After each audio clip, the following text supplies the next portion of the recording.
दोस्तों, सबसे पहले सब्सक्राइब करें, नोटिफिकेशन बेल दबाएं और सबसे पहले वाली ऑप्शन ऑल करें, जिससे हमारी आने वाली नई वीडियो की नोटिफिकेशन आपको फ़ौरन मिल जाएगी। जय श्री राम भक्तों सुबह की वीडियो में जो हमने आपसे प्रश्न पूछा था कि रावण के मामा का क्या नाम है, तो उसका उत्तर है रावण के मामा का नाम मारीच है।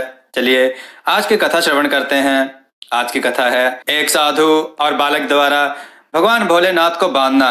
आइए कथा श्रवण करें। बहुत समय पहले की बात है। एक बालक जो ग्वाला था रोजाना अपनी गायों को जंगल में नदी के किनारे चराने के लिए ले जाता था। जंगल में वह नित्य प्रतिदिन एक संत के यौगिक क्रियाकलाप देखता था। संत आंखें और नाक बंद कर कुछ यौगिक क्रियाएं करते थे। ग्वाला संत के क्रियाकलाप बड़े गौर से देखता था। एक दिन उससे रहा नहीं गया। उत्सुकतावश उसने संत से यौगिक क्रियाओं के बारे में पूछ लिया। बाल ग्वाल के सवाल पर संत ने जवाब दिया कि वह इस तरह से भगवान से साक्षात्कार करते हैं। संत के प्रस्थान करने के बाद ग्वाला भी यौगिक क्रियाओं को दोहराने लगा और इस बात का संकल्प ले लिया कि आज वह भगवान के दर्शन साक्षात करके ही रहेगा।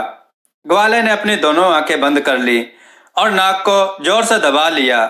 श्वास प्रवाह बंद होने से उसके प्राण निकलने की नौबत आ गई। उधर कैलाश पर्वत पर महादेव का आसन डोलने लगा। शिव ने देखा कि एक बाल ग्वाल उनसे साक्षात दर्शन के लिए कठोर तप कर रहा है। उसके हठ को देखकर शिव प्रकट हुए और बोले, वत्स, मैं तुम्हारी तपस्या से बहुत प्रसन्न हूँ और तुमको दर्शन देने आया हूँ। ग्वाले ने बंद आंखों से इशारा कर पूछा, आप कौन हो? भोलेनाथ ने कहा, मैं वही भगवान हूँ जिसके लिए तुम इतना कठोर तप कर रहे हो। ग्वाले ने आंखें खोली और सबसे पहले एक रस्सी लेकर आया।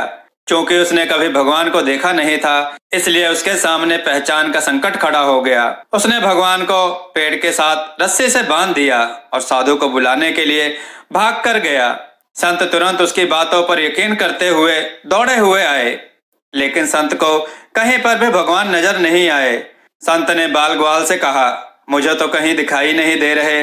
तब बालक ग्वाले ने भगवान से पूछा, प्रभु, आप यदि सही में भगवान हो तो साधु महाराज को दिखाई क्यों नहीं दे रहे हो? तब भगवान ने कहा, जो छल कपट रहित सच्चे मन से मुझे याद करता है, मैं उसको दर्शन देने के लिए दौड़ा चला आता हूँ। तुमने निश्चल मन से मेरी आराधना की, अपने प्राण दांव पर लगाए और मेरे दर्शन का दृढ़ संकल्प लिया। इसलिए मुझे कैलाश से मृत्यु लोक में तुमको दर्शन देने के लिए आना ही पड़ा। जबकि साधु के आचरण में इन सभी बातों का अभी अभाव है।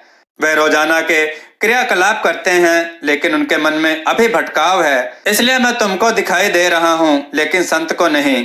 भक्तों, हमें भी प्रभु की आराधना एकदम निश्चल भाव से करनी चाहिए।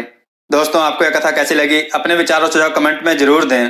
दोस्तों, हमने देववाणी ब्लॉग नाम का चैनल क्रिएट किया है, जिसका लिंक डिस्क्रिप्शन में दिया गया है। उसको सब्सक्राइब करके अपना ढेर सारा प्यार दें। हमारी कथाओं को लाइक करें, हमारे चैनल को सब्सक्राइब करना ना भूलें। हमारी कथाओं को शेयर जरूर करें, जिससे लोगों को अच्छा ज्ञान प्राप्त हो। जय श्री राम भक्तों।